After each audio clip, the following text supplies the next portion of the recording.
নমস্কার বন্ধুরা, welcome back to my channel. আশা করি আপনারা সবাই ভালো আছেন। ওম হিন্দু সনাতনী চ্যানেলে আপনাদের সকলকে স্বাগত জানিয়ে শুরু করছি মহাভারতের শুরুর কাহিনী সংগ্রহ পর্বের সংকলন 5। তো বন্ধুরা, আপনাদের কাছে অনুরোধ, ভিডিওটি প্রথম থেকে শেষ পর্যন্ত অতি অবশ্যই দেখবেন। তো চলুন শুরু করি পরবর্তী কাহিনী।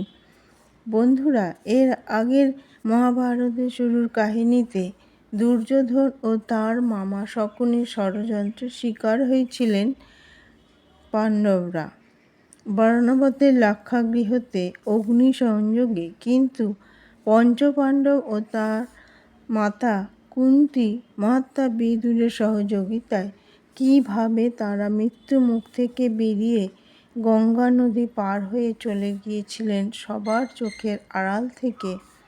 তো বন্ধুরা, এরপরে ওনারা কোথায় গিয়েছিলেন সেই কাহিনী এই ভিডিওর মাধ্যমে আপনাদের জানাতে চলেছি। বন্ধুরা, গঙ্গা নদী পার হয়ে এক জঙ্গলের মধ্যে মাতা কুন্তীকে নিয়ে পৌঁছই। সেই জঙ্গলের মধ্যে যেতে যেতে পাণ্ডবরা আরও গভীর ঘন জঙ্গলে গিয়ে পৌঁছয়। সেই জঙ্গলে দিনের বেলাতেও সূর্যের আলো পর্যন্ত পৌঁছয় না। ওরা তখন ওই ঘন বনে পৌঁছায়।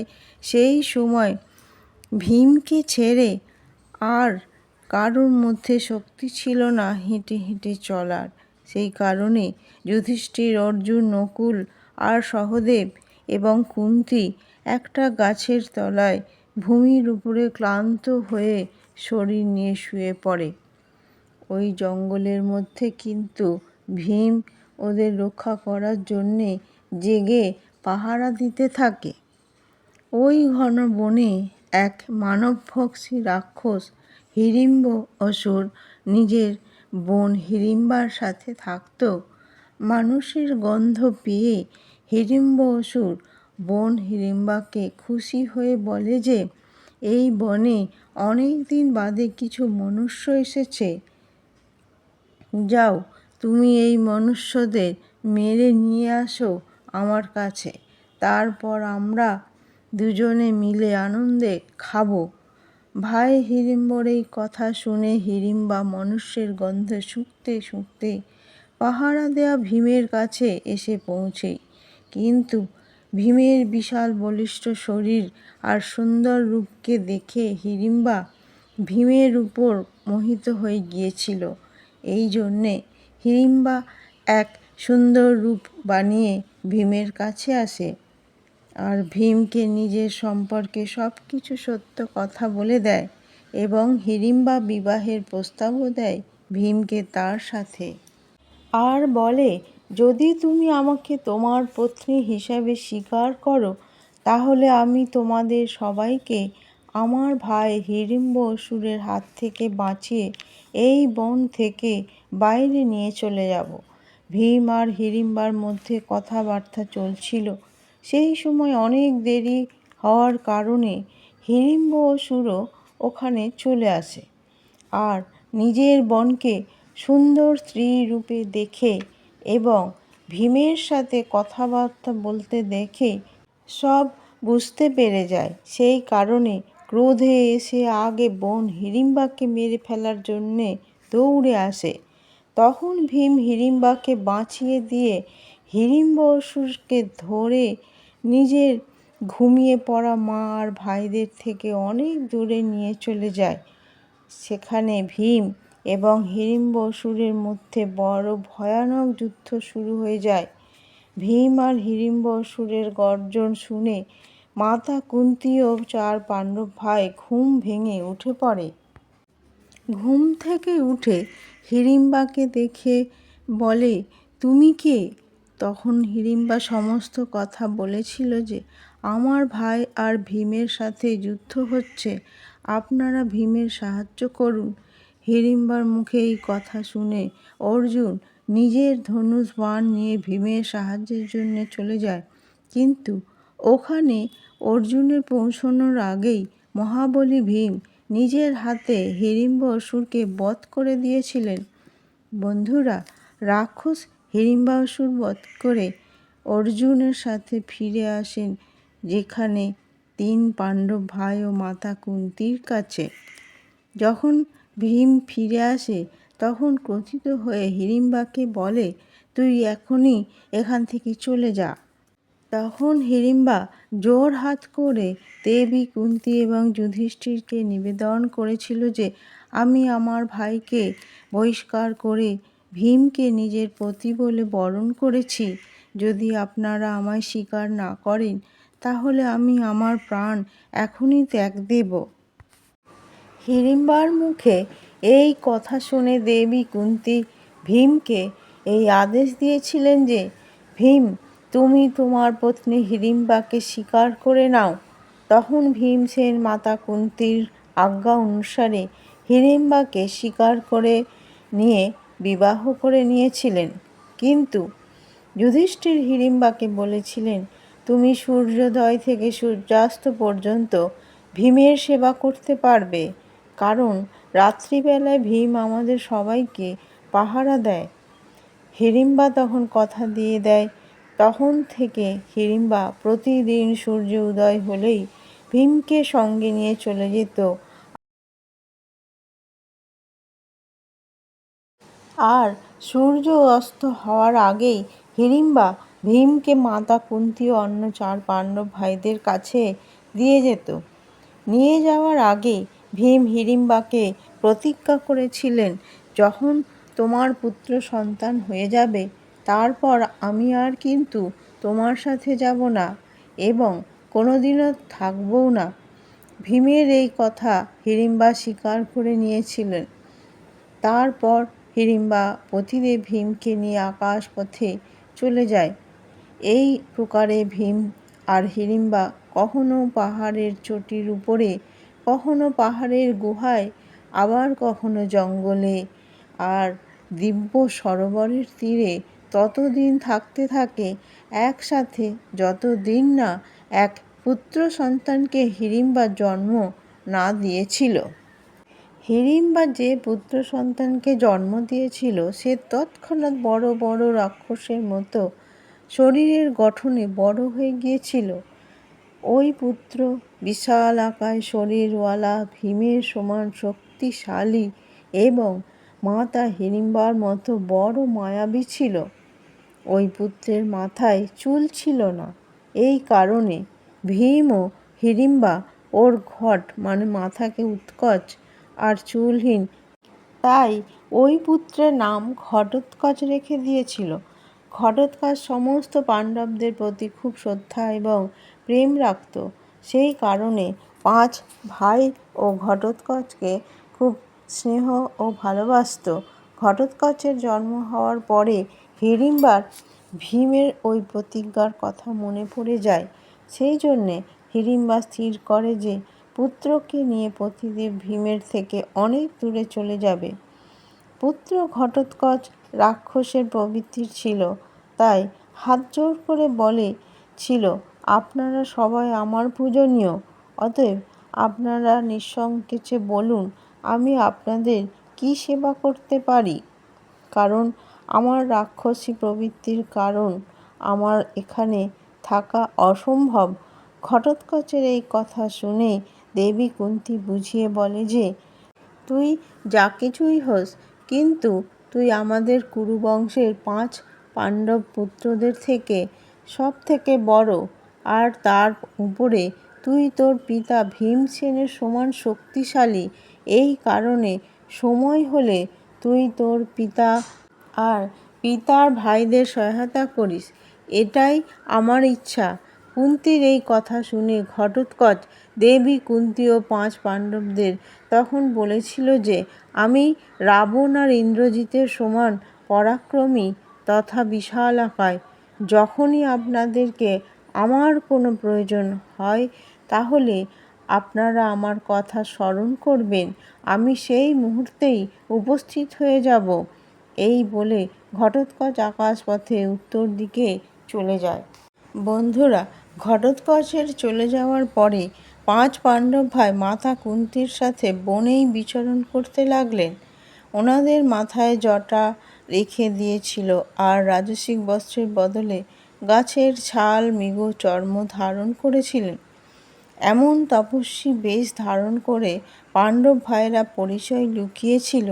সব পাণ্ডব ভাই জানতেন যে এখন ওদের আর কৌরবদের মধ্যে যুদ্ধ হবে, সেই জন্যে বনের মধ্যেই নিজেদের অস্ত্রশস্ত্রের অভ্যাস করতেন।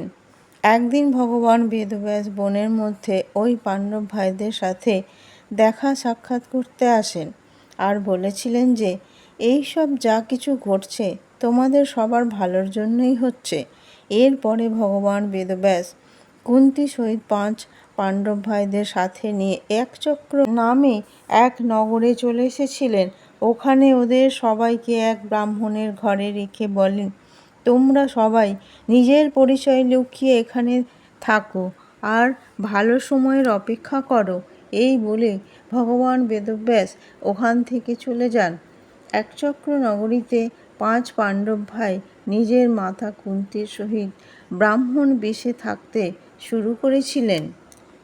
সমস্ত ভাই ব্রাহ্মণদের মতোই ওই নগরের প্রত্যেক ঘরে ভিক্ষা চাইতে যেতেন আর সারা দিনের ভিক্ষা নিয়ে এসে মাতা কুন্তীর কাছে রেখে দিতেন। যখন দেবী কুন্তী সারা ভিক্ষা 2 ভাগে ভাগ করে দিতেন, যার এক ভাগ একা ভীমসেন খেতেন আর অন্য ভাগকে দেবী কুন্তী সমেত 4 ভাই মিলেমিশে খেতেন। এইভাবে পাণ্ডবদের অনেক দিন একচক্র নগরে ব্যতীত হয়েছিল। একদিন ভীমকে বাদ দিয়ে 4 পাণ্ডব ভিক্ষা করতে গিয়েছিলেন। তখন ভীম আর দেবী কুন্তী ওই ব্রাহ্মণ পরিবারের ক্রন্দন শুনতে পান, যার ঘরে ওনারা থাকতেন। ওই ক্রন্দন শুনে দেবী কুন্তীর মনে দয়া হয় আর উনি ভীমসেনকে বলেন যে অবশ্যই ওই ব্রাহ্মণ পরিবারে কোনো বিপদ এসেছে। আমরা এই ব্রাহ্মণ পরিবারের ঋণী, তাই যদি এনাদের আমরা সাহায্য করতে পারি তাহলে আমরা ঋণ পরিশোধ করতে পারবো। মাতার কথা শুনে ভীম বলেন যে আমি এই পরিবারের বিপদকে দূর করতে যে কোনো কার্য করতে পারি, শুধু আপনি গিয়ে এই পরিবারের দুঃখের কারণ জেনে আসুন। ভীমের আশ্বাসন পেয়ে দেবী কুন্তী ওই ব্রাহ্মণ পরিবারের কাছে আসেন। তখন উনি দেখেন যে ব্রাহ্মণ আর ব্রাহ্মণী, পুত্র আর পুত্রী সবাই একসাথে গলা জড়িয়ে ক্রন্দন করছে। এই দেখে দেবী কুন্তী ওদের সবাইকে ক্রন্দন করার কারণ জিজ্ঞাসা করেন। তখন ওই ব্রাহ্মণ দেবী কুন্তীকে বলেন, ওই নগরের কাছে এক বকাসুর নামক রাক্ষস থাকে। ওই রাক্ষসকে নগরবাসীর তরফ থেকে 1 গাড়ি অন্ন আর 2টো মোষ দিয়ে আসতে হয় প্রতিদিন। কিন্তু যে মনুষ্য ওই অন্ন আর 2টো মোষ নিয়ে যায় ওই রাক্ষসের কাছে, ওই রাক্ষস খেয়ে নেয় তাকে। এইবারে ওই রাক্ষসকে এই সব জিনিস পৌঁছানোর পালা আমাদের পরিবারের পড়েছে। আমাদের মধ্যে যে ওই রাক্ষসের জন্য জিনিস নিয়ে যাবে, ওই রাক্ষস ওকেও খেয়ে নেবে। এই ভেবেই আমরা দুঃখী হয়ে যাচ্ছি। ওই ব্রাহ্মণের কথা শুনে দেবী কুন্তী ব্রাহ্মণকে বলেন, আপনারা দুঃখী হবেন না। আপনার একটাই পুত্র আর একটাই পুত্রী রয়েছে, আর আমার 5 পুত্র আছে। ওই রাক্ষসকে জিনিস পৌঁছানোর জন্যে আমার এক পুত্র যাবে। দেবী কুন্তীর কথায় ব্রাহ্মণ স্বীকার করেননি প্রথমে। তখন দেবী কুন্তী বুঝিয়ে বলেছিলেন যে আমিও আমার কোনো পুত্রের অনিষ্ট চাই না, কিন্তু আমি জানি যে এই রাক্ষস আমার কোনো পুত্রকেই কোনো কিছুই অনিষ্ট করতে পারবে না, কারণ আমার সমস্ত পুত্র বলবান, মন্ত্রতে সিদ্ধ আর তেজস্বী। ওখানে ওই রাক্ষসকে অন্ন ভোজন পৌঁছে দিয়েও ওর থেকে বেঁচে ফিরে আসবে। এইভাবে আপনাদের রক্ষা করে আপনার উপকারের ঋণ পরিশোধ করতে পারবো আমরা। দেবী কুন্তীর এই বিশ্বাস দেখে ওই ব্রাহ্মণ পরিবার খুবই প্রসন্ন হয়েছিলেন আর ব্রাহ্মণ দেবী কুন্তীকে অনুমতি দিয়েছিলেন, আপনি আপনার পুত্রকেই ওই রাক্ষসের কাছে পাঠিয়ে দেন। বন্ধুরা, দেবী কুন্তী ফিরে এসে ভীমকে ব্রাহ্মণের পরিবারের সমস্ত দুঃখের কথা বলেছিলেন যে এখন তোমাকেই ওই রাক্ষস বকাসুরের আহার নিয়ে ওর কাছে যেতে হবে, তবেই আমরা ওই ব্রাহ্মণ পরিবারের উপকারের ঋণ শোধ করতে পারব। বড় প্রসন্নতার সহিত ভীম মাতার কুন্তীর আদেশ স্বীকার করে নেন। সূর্যাস্তের সময় ওই ব্রাহ্মণ সারা অন্ন, একটা গরুর গাড়ি ভরে 2টো মহিষ দিয়ে রাক্ষস বকাসুরের জন্যে ভীমসেনকে পাঠিয়ে দেন ঠিকানা বলে। ভীমসেন অন্নতে ভরা খাবার 2টো মহিষ নিয়ে যেখানে বকাসুর রাক্ষস থাকে সেখানে পৌঁছে ভীমসেন জোরসে আওয়াজ দিয়ে বকাসুরকে ডাকতে থাকেন। ভীমসেনের আওয়াজ শুনে ঘুমিয়ে থাকা বকাসুর রাক্ষস রেগে ভীমসেনের কাছে আসে। বকাসুর ভীমের কাছে এসে দেখে যে ভীম ওর জন্যে আনা খাবার নিজেই খেয়ে নিচ্ছে। এই দেখে বকাসুরের আরও ক্রোধ বেড়ে যায়। এই কারণে ওই রাক্ষস ভীমকে মারার জন্যে তেড়ে আসে। তখন ভীম আর রাক্ষস বকাসুরের মধ্যে প্রচণ্ড যুদ্ধ হতে লাগে। ভীম ওই বকাসুর রাক্ষসকে মাটির উপরে তুলে তুলে ফেলে দেন আছড়ে মেরে, যার ফলে রাক্ষসটার হাড় গোড় ভেঙে যায় আরও নিজের প্রাণ ত্যাগ দিয়েছিল। বকাসুরের চিৎকার শুনে আরও রাক্ষসও ওখানে চলে এসেছিল, কিন্তু ভীমের হাতে বকাসুরকে মরতে দেখে ওই বাকি রাক্ষসেরা ভয় পেয়ে যায়। তখন ভীমসেন ওই রাক্ষসদের বলেছিলেন যে তোমরা কখনো মনুষ্যদেরকে অত্যাচার করবে না, যদি ভুলেও ওই রকম কোনো অপরাধ করো তাহলে বকাসুরের মতো তোমাদেরও এই রকমভাবে মরতে হবে। ওই সব রাক্ষসেরা ভীমসেনের কথা মেনে নেয় আর ওই রাক্ষসেরা একচক্রনগর থেকে চলে যায়। ভীমসেন বকাসুরের মৃতদেহকে নিয়ে এসে একচক্রনগরীর মুখ্য দুয়ারে আছড়ে মেরে ফেলে দিয়ে মাতা কুন্তী ও 4 পাণ্ডবদের কাছে ফিরে আসেন ভীম। সকালে যখন নগরবাসী নিজেদের ঘর থেকে বাইরে বের হয় তখন দেখে যে নগরীর মুখ্য দুয়ারে বকাসুর মরে পড়ে আছে। বকাসুর মরে যাওয়ার খবর কিছু সময়ের মধ্যে পুরো একচক্র নগরীতে ছড়িয়ে পড়ে।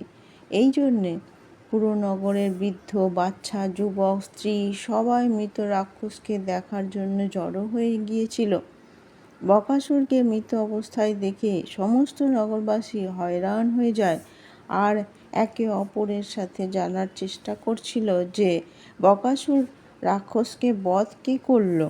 যখন কোনো নগরবাসী বকাসুরের বধের সম্পর্কে কিছু বলতে পারেনি তো সবাই অনুমান করে যে বকাসুরকে আহার পৌঁছানোর যে পরিবারের পালা ছিল ওরা অবশ্যই এই রাক্ষসের বধের ব্যাপারে সব কিছু জানে। এই অনুমান করে সমস্ত নগরবাসী বকাসুরের বধের ব্যাপারে জানার জন্যে ওই ব্রাহ্মণের গৃহে পৌঁছে যায়, যার গৃহে 5 পাণ্ডব মাতা দেবী কুন্তীর সাথে থাকতেন। দেবী কুন্তী ব্রাহ্মণ পরিবারকে আগে থেকেই বুঝিয়েছিলেন যে কালকের ঘটনাকে নগরবাসীদের সত্য যেন না বলে।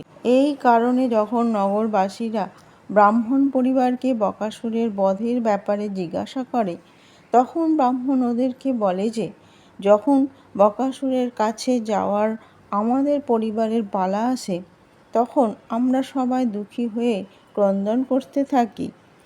ঠিক সেই সময় এক উদার চরিত্র ব্রাহ্মণ এসে আমাদের কাছে বলেন যে আপনাদের দুঃখের কারণ কি। তখন আমরা সমস্ত কথা জানাই। তারপরে উনি আমাদের আশ্বাস দিয়ে বলছিলেন যে আজ আমি ওই রাক্ষসকে অন্ন পৌঁছে দেব। তারপরে ওই ব্রাহ্মণ গরুর গাড়ি করে সারা অন্ন 2টো মহিষ নিয়ে রাক্ষস বকাসুরের কাছে চলে যান। ওই ব্রাহ্মণ কোনো মন্ত্রসিদ্ধ ব্রাহ্মণ লাগছিল। উনি মনে হয় বকাসুরকেই বধ করে দিয়েছিল। ব্রাহ্মণের ওই কথা শুনে সমস্ত নগরবাসী বড় প্রসন্ন হয়ে গিয়েছিল আর ওই ব্রাহ্মণের জন্যে ব্রহ্ম উৎসব মানাতে থাকে। ওই উৎসব দেখে 5 ভাই আর দেবী কুন্তিও বড় প্রসন্ন হয়েছিল। তো বন্ধুরা, আজ ভিডিওটি আমি এখানেই শেষ করছি। এর পরবর্তী সংগ্রহ পর্বের ভিডিও আনব অন্য আরেকটি ভিডিওতে। ভিডিওটি ভালো লাগলে লাইক করে দেবেন আর চ্যানেলটিকে সাবস্ক্রাইব করে দেবেন। ভালো থাকবেন, সুস্থ থাকবেন। জয় শ্রীকৃষ্ণ। রাধে রাধে। নমস্কার।